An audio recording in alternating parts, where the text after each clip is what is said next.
ادامه تمرینات بداهه نوازی. تو ویدیو قبلی هم عرض کردم، برام دست از عزیزانی که اولین بار هست ویدیو رو میبینه توضیح بدم خدمتون که این ویدیوها برای اون دست از عزیزانی آماده شده که ردیف اول استاد صبا رو اجرا کردن، نوتش رو زدن و اینکه اینجا یه سری از نوتا رو به صورت آموزش بداهه خدمتشون عرض میکنم. تو این ویدیو برای تورک رو میزنیم، برای تورک سول هست و اینکه علامت فا سوری، ر می فا سوری و سول.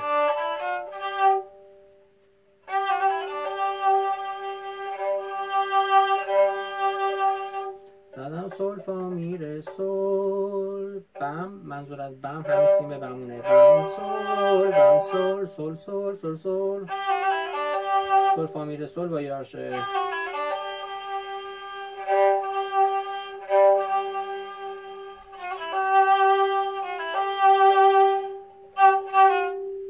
فا می سول فا می سول سول سول فا.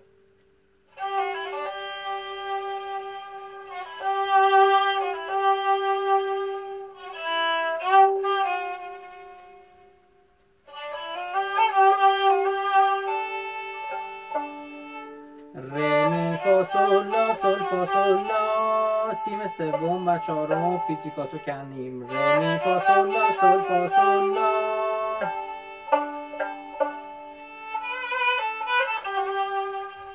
سی لا سی لا سول فا سول،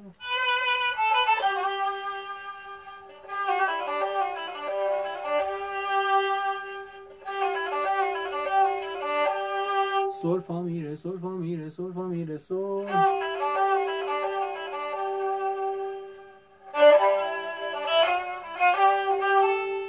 ره می فا فا سول سول لا،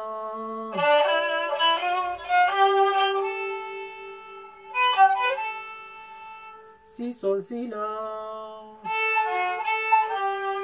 لا فا لا سول، سول می سول فا، فا می ره، ره می فا سول فا سول، لا سی لا لا سول فا سول،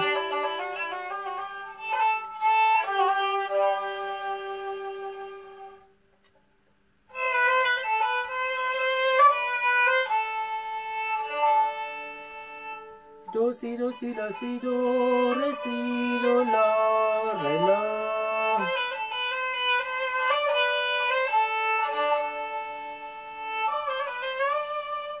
ره دو سی دو ره، همش هم با یارشه. سیم چهارم دو سی لا سی دو با یارشه،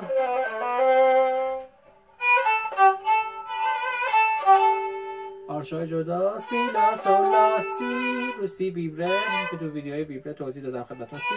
لا سول لا،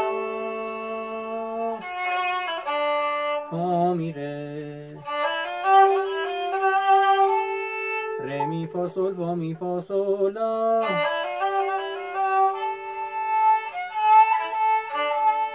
فا لا می لا ره لا،